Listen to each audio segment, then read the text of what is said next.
আবুল হেকাম বলা হতো, জ্ঞানীদের পিতা বলা হতো। আপনার অসংখ্য কাফির ছিল, আবু জেহেল বলেন, আবু লাহাব বলেন, তারাকে সমাজের লোক জ্ঞানী মনে করত। এটা তো রাসূলুল্লাহর গুস্তাখি করার কারণে প্রমাণ হয়ে গেল যে আবু জেহেল জ্ঞানীদের পিতা নয়, মূর্খদের পিতা। তবে আপনাকে বলতে চাই, আমার বলার উদ্দেশ্য হচ্ছে আল্লাহর নবী সাল্লাল্লাহু তাআলা আলাইহি ওয়াসাল্লাম এমন এমন শব্দ প্রয়োগ করতেন, সমাজে সাহাবায়ে কেরাম পর্যন্ত না বুঝতে পারতেন না। জিজ্ঞাসা করতেন, হুজুর আপনি যে এই কথা বললেন এর অর্থটা কি হবে, বলার উদ্দেশ্যটা কি, মানসাটা কি? এই জন্য আপনাকে বলতে চাই, এই পৃথিবীর মানুষ আমার নবীর হাকিকতকে আল্লাহ ছাড়া কেউ জানে না।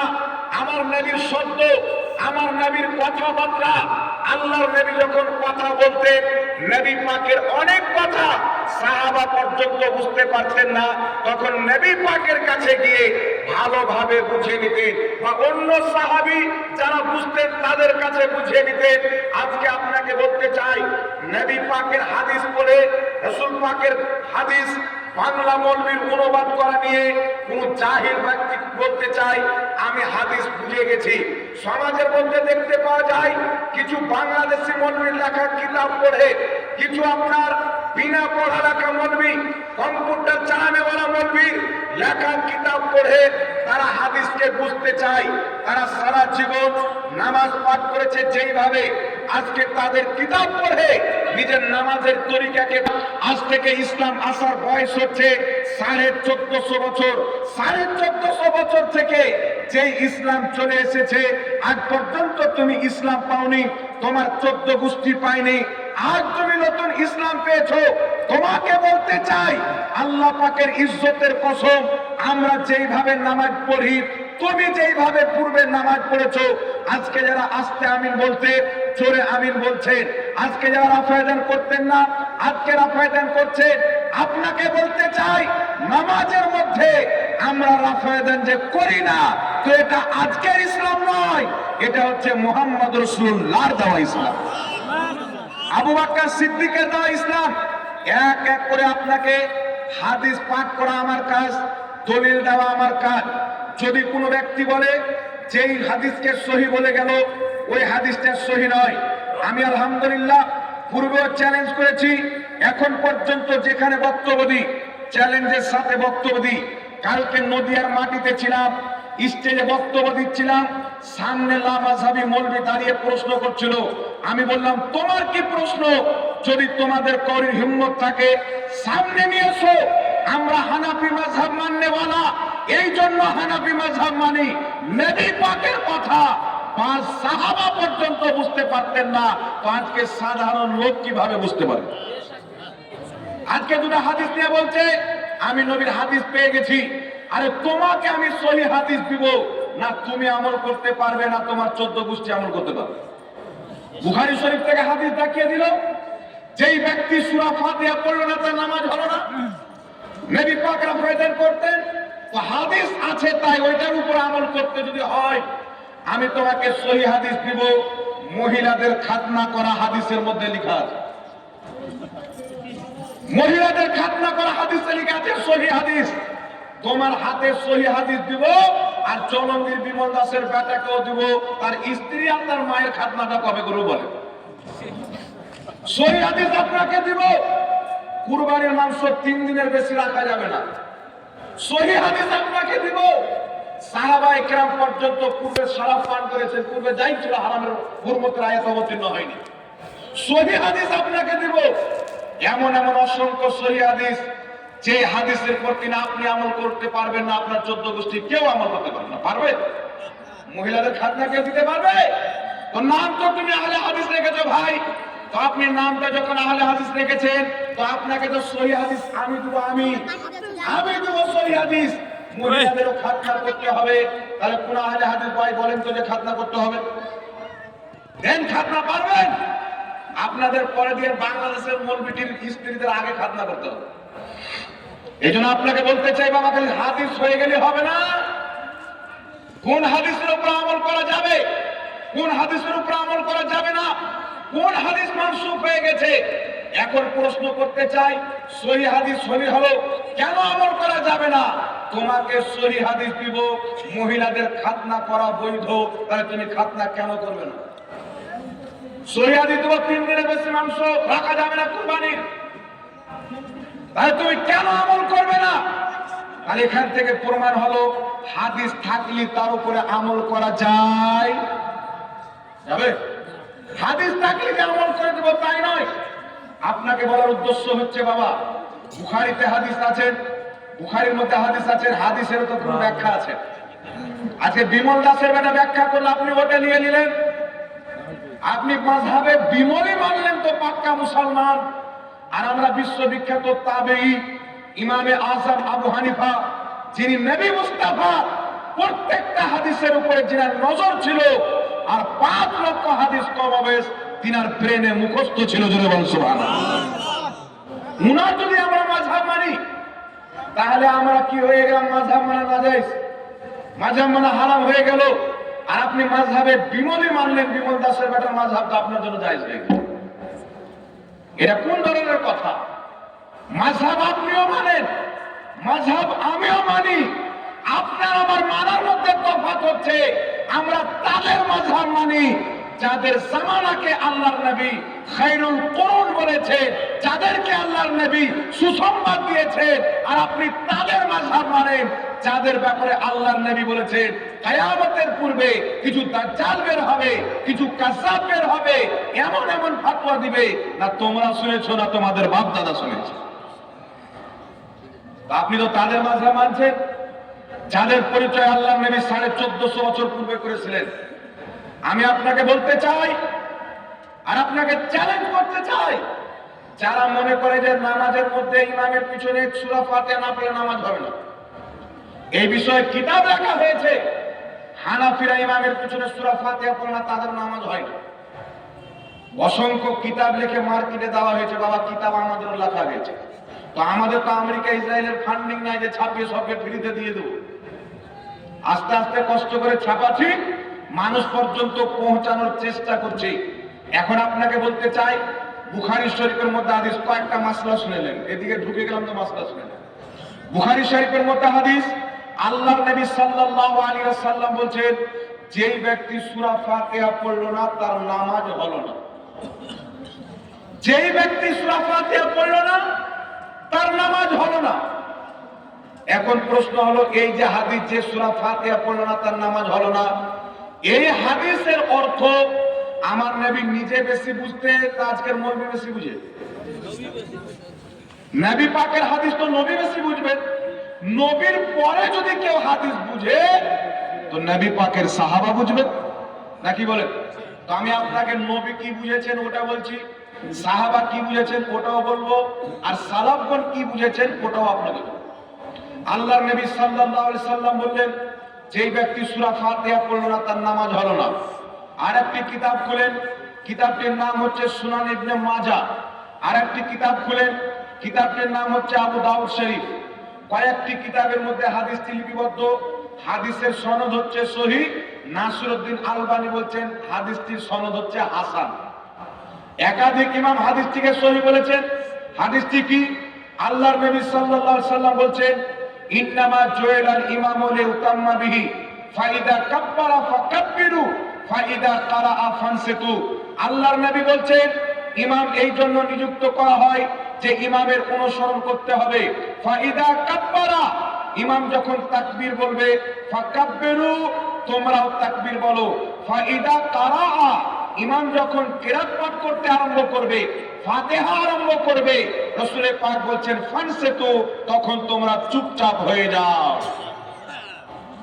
তো আপনি যখন মাযহাব মানবেন না তো কি হবে? একটা হাদিস নিয়ে নিজের ধর্মকে বানিয়ে নেবেন। আর মুজতাহিদদের মাযহাব কেন মানতে হয়? তারা নবীর সমস্ত হাদিসকে দেখে পড়ে তারপরে ফতোয়া দিতেন, তারপরে রায় দিতেন। এই জন্য আপনাকে বলতে চাই, আল্লাহর নবী এক জায়গাতে বলছেন যে সূরা ফাতিহা পড়ল না তার নামাজ হলো না, আর এক জায়গাতে ওটাও সহিহ সিত্তার সহিহ হাদিস, আল্লাহর নবী বলছেন ইমামের পিছনে চুপ থাকতে হবে। তাহলে এই হাদিসের অর্থ কি? যে ইমামের পিছনে সূরা ফাতিহা পড়বে না তার নামাজ হবে না, এটা নয়। যে সূরা ফাতিহা পড়বে না তার নামাজ হবে না। এখন আপনাকে নিয়ে যায় সাহাবীর দরবারে। সাহাবীর নাম হচ্ছে হযরত জাবির ইবনে আব্দুল্লাহ রাদিয়াল্লাহু তাআলা আনহু। হাদিসটি হচ্ছে তিরমিজি শরীফের মধ্যে। ইমাম তিরমিজি রাহমাতুল্লাহ আলাইহি হাদিসটিকে উল্লেখ করেছে।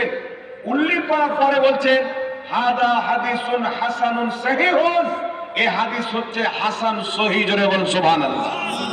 নাসিরউদ্দিন আলবানী পর্যন্ত তাহকিকে তিরমিজির তাহকিক করতে গিয়ে আলবানী বলেছে এই হাদিসের সনদ হচ্ছে সহিহ।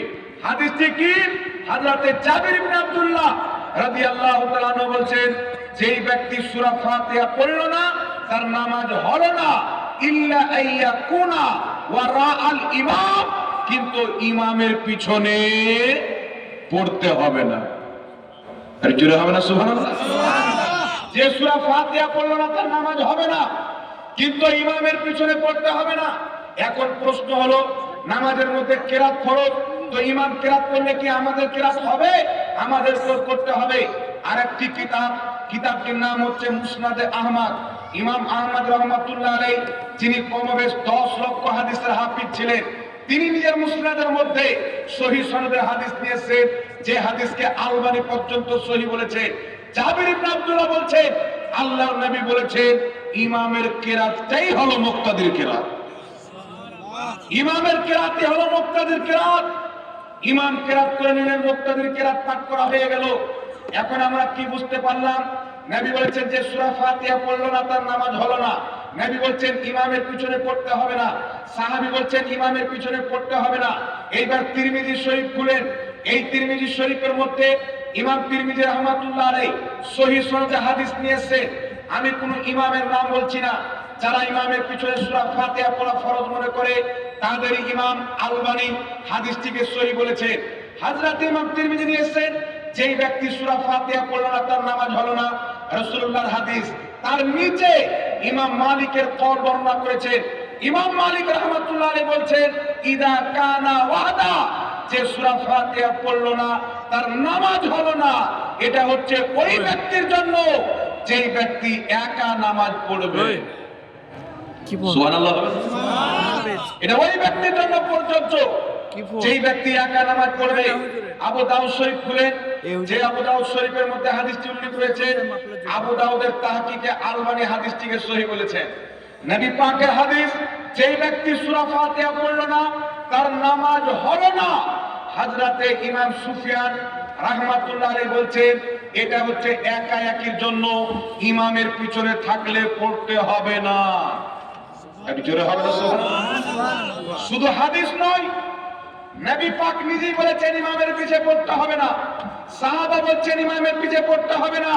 ইমাম মুহাদ্দিসিনগণ বলছেন ইমামের পিছনে পড়তে হবে না। এখন আপনাকে বলতে চাই, পবিত্র কোরআন খুলেন। আল্লাহ তাবারাক ওয়া তাআলা বলছেন ওয়াইদা কুরিআল কুরআনু ফাসতামিউ লাহু ওয়ানসিতু লাআল্লাকুম তুরহামুন।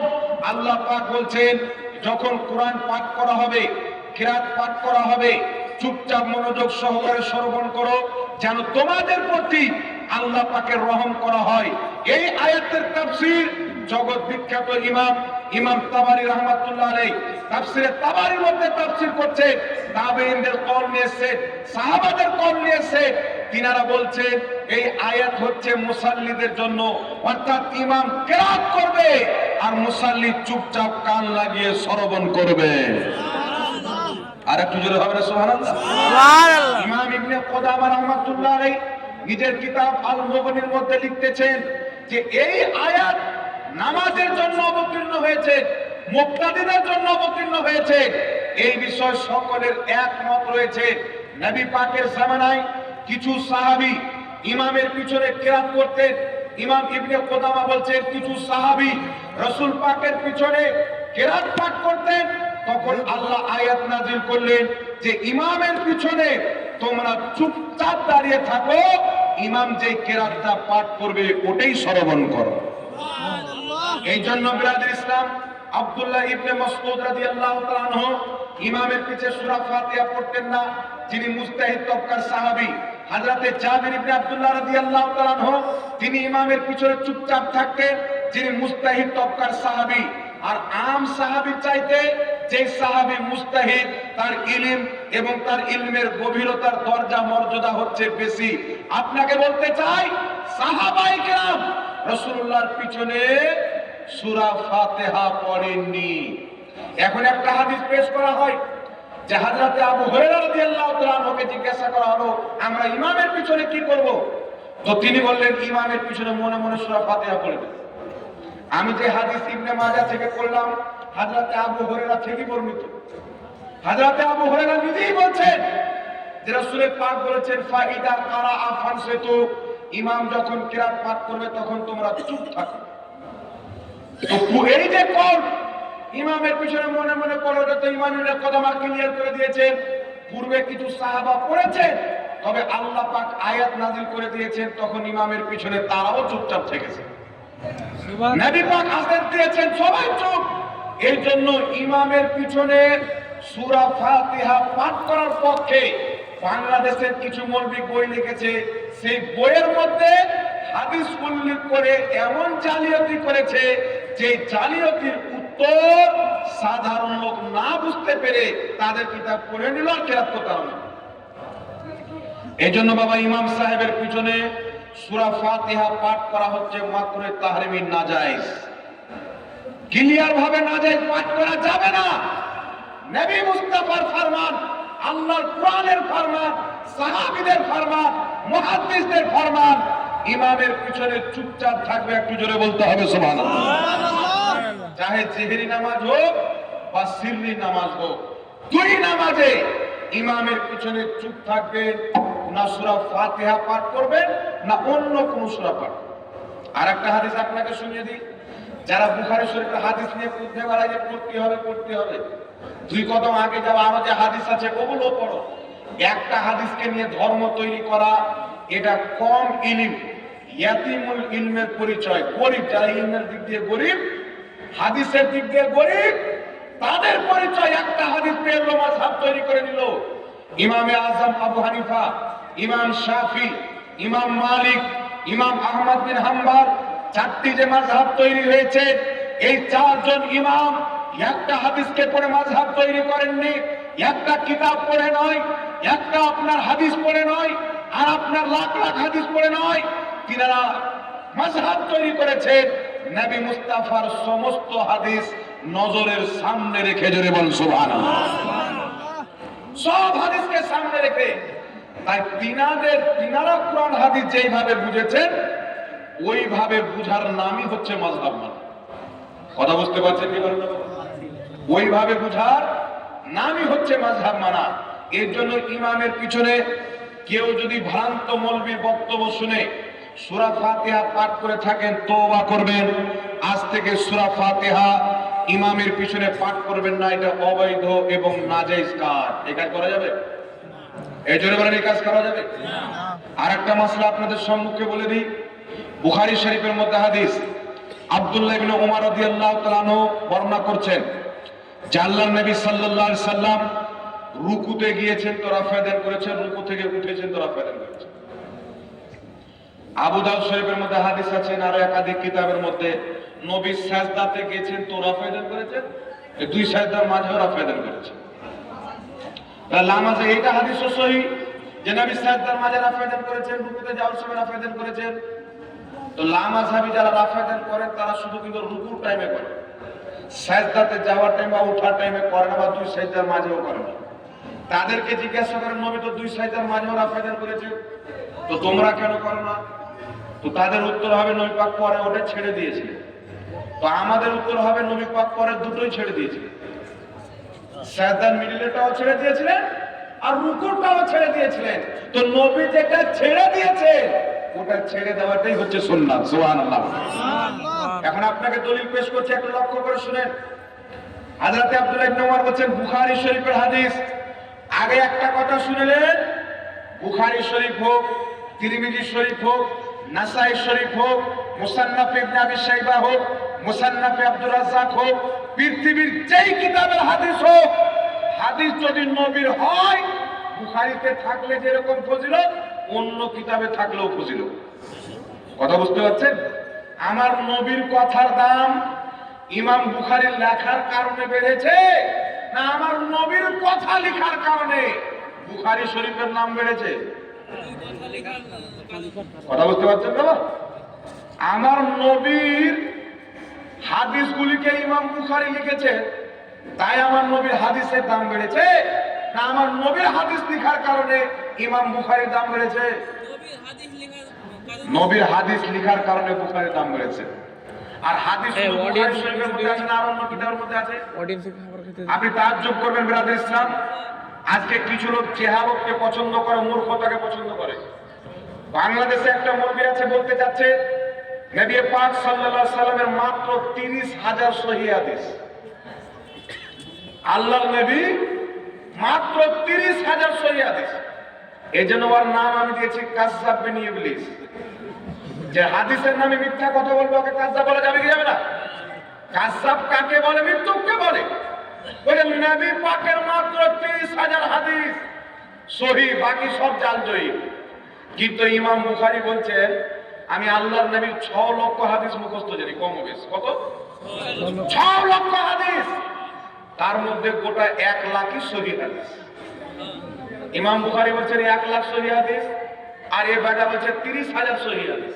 তাহলে ৭০,০০০ হাদিস কোথায় গেল বেটা? ৭০,০০০ হাদিস কোথায় গেল? এই জন্য ও ৭০,০০০ সহিহ হাদিসকে লুকাচ্ছে। আর এটা তো শুধু ইমাম বুখারী। ইমাম বুখারী যদি 1 লাখ সহিহ হাদিস জানে, ইমাম মুসলিম কত জানতেন? ইমাম তিরমিজি কত জানতেন? ইমাম ইবনে আবি শাইবা কত জানতেন? ইমাম আব্দুর রাজ্জাক সানআনী কত জানতেন? ইমাম মুহাম্মদ কত জানতেন? ইমাম ইউসুফ কত জানতেন? আপনার অসংখ্য ইমামগণ ইনারা কত জানতেন? তাহলে হিসাব করেন নবীর হাদিস কত? মুহাদ্দিসিনে কেরাম বলেছে যেমন ধুলা চাদরের সংখ্যা নাই, আমার নবীর হাদিসের সংখ্যা। ধুলা কাকর কেউ কিনতে পারে না। আল্লাহু আকবার, আল্লাহু আকবার, ইয়া রাসূলুল্লাহ, ইয়া রাসূলুল্লাহ,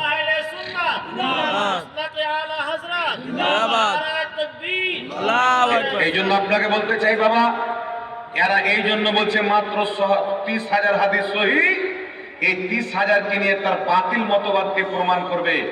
আর বাকি যত সব হাদিস আছে, যে হাদিস সহিহ আছে, হানাফি মাযহাবের পক্ষে আছে, শাফি মাযহাবের পক্ষে আছে, হাম্বলি মাযহাবের দলিল আছে, মালিকি মাযহাবের দলিল আছে, এই সমস্ত হাদিসকে তারা বাতিল করতে চায়।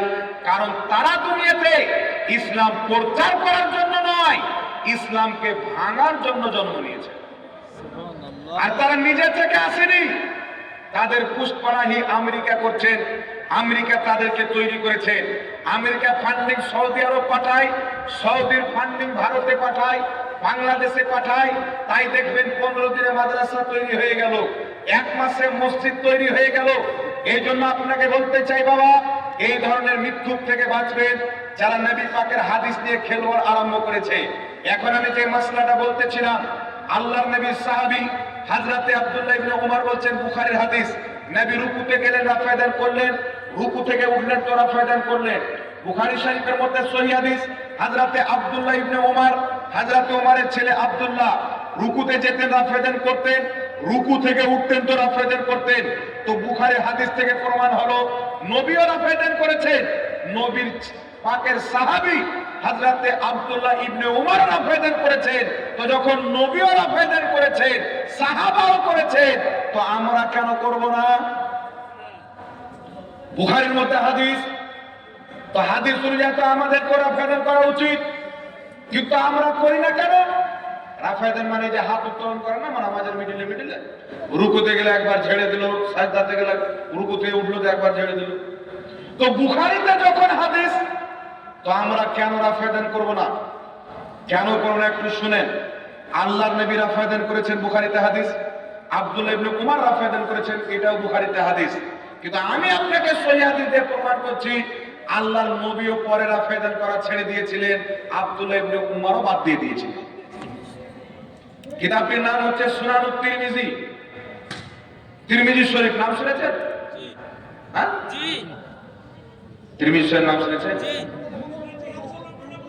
সহিহ বুখারী, সহিহ মুসলিম, তারপরে সুনান ইবনে মাজাহ, আবু দাউদ শরীফ, জামিউত তিরমিজি। আর একটা কি আছে নাসাই শরীফ। 6টা হাদিসের কিতাব আছে না? ওর মধ্যে একটি হচ্ছে তিরমিজি। একটু লক্ষ্য করে শুনে, তিরমিজি শরীফের মধ্যে কি হাদিস আছে? হযরতে আব্দুল্লাহ ইবনে মাসউদ রাদিয়াল্লাহু তাআলা আনহু বলছেন সাহাবায়ে কেরামকে, আমি কি তোমাদেরকে রাসূলুল্লাহর নামাজ শিখাবো না? হযরতে আব্দুল্লাহ ইবনে মাসউদ তিনি দীর্ঘ বছর আল্লাহর নবীর পিছনে নামাজ পড়েছেন, আকবর আর নবী পাকের পিছনে দাঁড়িয়ে ফেস টু ফেস। যেমন ইমামের পিছনে মুকাব্বির দাঁড়ায়, তেমন তিনি নবীর পিছনে দাঁড়িয়ে রাসূলুল্লাহর নামাজকে শুনেছেন, দেখেছেন সামনে। আব্দুল্লাহ ইবনে মাসউদ, আচ্ছা বলেন তো, এটা হচ্ছে ইমাম সাহেব, পিছনে হচ্ছে মুক্তাদি, তো ইমাম সাহেবের পিছনে যিনি দাঁড়িয়ে আছেন তিনার চাইতে বেশি ভালো করে ইমামের নামাজের ব্যাপারে কেউ জানবে? আব্দুল্লাহ ইবনে মাসউদ রাদিয়াল্লাহু তাআলা আনহু বলেন, তোমাদেরকে কি আল্লাহর নবীর নামাজ শিখাবো না? লোকজন বললেন, অবশ্যই শিখান। আল্লাহর নবীর সাহাবী আব্দুল্লাহ ইবনে মাসউদ রাদিয়াল্লাহু তাআলা আনহু নামাজ আরম্ভ করলেন। ইমাম তিরমিজি রাহমাতুল্লাহ আলাইহি হাদিসটি সহিহ সনদে নিয়েছে, যে হাদিসটিকে যারা বারবার হাত তুলে তাদের গুরু নাসিরউদ্দিন আলবানী সহিহ বলেছেন, যে হাদিসটিকে ইমাম তাহাবী সহিহ বলেছেন, যে হাদিসটিকে ইমাম নিবামী রাহমাতুল্লাহ আলাইহি সহিহ বলেছেন। আমার জানা মতে একজন নয়, দুইজন নয়, আল্লামা সাহাবীদের 8 জন ইমাম সহিহ বলেছেন, আরো অসংখ্য উম্মতের ইমামগণ, টোটাল আমার জানা মতে 13 জন ইমাম হাদিসটিকে সহিহ বলেছেন। জোরে বলুন সুবহানাল্লাহ। হযরতে আব্দুল্লাহ ইবনে মাসউদকে লোকজন বলেন, অবশ্যই দেখান নবী কেমন নামাজ পড়তেন। তিনি যখন নামাজ আরম্ভ করলেন, তাকবীরে তাহরিমা ব্যতীত পূর্ণ নামাজে আর কোথাও হাত উত্তোলন করেনি। জোরে বলতে হবে সুবহানাল্লাহ। পূর্ণ নামাজে একবার নিয়ত তাকবীরে তাহরিমার টাইম ব্যতীত আর কোথাও তিনি হাত উত্তোলন করেননি। সুতরাং প্রমাণ হয়ে গেল, যে হাদিসকে লামাযহাবীদের 8 জন মৌলভী সহিহ বলেছে, প্রমাণ হয়ে গেল এই সহিহ হাদিস দ্বারা আল্লাহর নবী রাফায়েদান এককালীন করেছেন, পরে রাফায়েদান করা বাদ দিয়ে দিয়েছেন। এখন আরেকটি হাদিস আপনাকে শোনাচ্ছি। ইমাম তাহাবী রাহমাতুল্লাহ আলাইহি মাআনিল আসারের মধ্যে উল্লেখ করেছেন, যে হাদিসকে একাধিক ইমামগণ সহিহ বলেছেন। ইমাম তাহাবী রাহমাতুল্লাহ আলাইহি নিজে হাদিসটিকে সহিহ বলেছেন। হাদিসটি কি? ওই একই আব্দুল্লাহ ইবনে মাসউদ রাদিয়াল্লাহু তাআলা আনহু বলছেন, আমি রাসূলুল্লাহর পিছনে নামাজ পড়েছি, আবু বকর সিদ্দিকের পিছনে নামাজ পড়েছি, উমর ফারুকের পিছনে নামাজ পড়েছি, মাওলা আলীর পিছনে নামাজ পড়েছি। তিনি বলছেন, নবী পাক তাকবীরে তাহরিমা ব্যতীত পূর্ণ নামাজে কোথাও হাত উত্তোলন করতেন না। আমি আব্দুল্লাহ ইবনে মাসউদ নিজের চোখে দেখেছি। নবী পাকের প্রথম খলিফা, যিনি নবীগণের পর সর্বশ্রেষ্ঠ ব্যক্তি, হযরতে আবু বকর সিদ্দিক, তিনি যখন নামাজ পড়তেন তাকবীরে তাহরিমা ব্যতীত পূর্ণ নামাজে আর কোথাও হাত উত্তোলন করতেন না। আব্দুল্লাহ ইবনে মাসউদ বলছেন, হযরত উমর ফারুক নবীর দ্বিতীয় খলিফাকে দেখেছি, তিনি যখন নামাজ পড়তেন তাকবীরে তাহরিমা ব্যতীত পূর্ণ নামাজে আর কোথাও হাত উত্তোলন করতেন না। তিনি বলছেন, আমি বাবুল ইলম হযরতে আলীকে দেখেছি, তিনি তাকবীরে তাহরিমা ব্যতীত পূর্ণ নামাজে আর কোথাও হাত উত্তোলন করতেন না। তো এই সহিহ হাদিস দ্বারা বুঝা গেল রাফায়েদান না করাটা নবীর সুন্নাত, আবু বকর সিদ্দিকের সুন্নাত, উমর ফারুকের সুন্নাত, হযরতে মাওলা আলীর সুন্নাত। জোরে বল সুবহানাল্লাহ। আরেকটি হাদিস আপনাকে বলি, বুখারীর মধ্যে যে হাদিস বর্ণনা করেছেন হযরতে আব্দুল্লাহ ইবনে উমর, তিনার হাদিস আল মুসান্নাফ কিতাবের মধ্যে হাদিসটি লিপিবদ্ধ, যে হাদিসটিকে ইমাম তুরকুমনি রাহমাতুল্লাহ আলাইহি সহিহ বলেছেন। আব্দুল্লাহ ইবনে উমরের ছাত্র হযরতে মুজাহিদ তাবেঈ, যিনি নবীকে দেখেছেন ঈমানের চোখে ঈমান নিয়ে ইন্তিকাল করেছেন, তিনি হচ্ছেন সাহাবী। আর যিনি সাহাবীকে দেখেছেন ঈমানের চোখে, ঈমান নিয়ে কবরে গিয়েছেন, তিনি হচ্ছেন তাবেঈ। আব্দুল্লাহ ইবনে উমরের ছাত্র, যিনি বুখারীতে হাদিস বর্ণনা করলেন, নবী রুকুতে যাওয়ার টাইমে হাত উত্তোলন করেছেন, রুকু থেকে ওঠার টাইমে হাত উত্তোলন করেছেন। তিনারই হাদিস কোন কিতাবের মধ্যে? ইমাম বুখারীর ওস্তাদ, ইমাম মুসলিমের ওস্তাদ, ইমাম ইবনে আবি শাইবা নিজের আল মুসান্নাফ কিতাবের মধ্যে হাদিসটিকে উল্লেখ করছেন। আব্দুল্লাহ ইবনে উমরের ছাত্র হযরতে মুজাহিদ, বিশ্ববিখ্যাত তাবেঈ, বলছেন তিনি 1 বছর নয়, 2 বছর নয়, কমবে 7 বছর হযরতে আব্দুল্লাহ ইবনে উমরের পিছনে নামাজ আদায় করেছিলেন। হযরতে মুজাহিদ বলছেন, আমি আব্দুল্লাহ ইবনে ওমরকে নামাজ পড়তে দীর্ঘ বছর দেখেছি, তিনি তাকবীরে তাহরিমা ব্যতীত পূর্ণ নামাজে আর কোথাও হাত উত্তোলন করতেন না। জোরে বলতে হবে সুবহানাল্লাহ। এখন এখানে একটা বুঝার কথা আছে বাবা,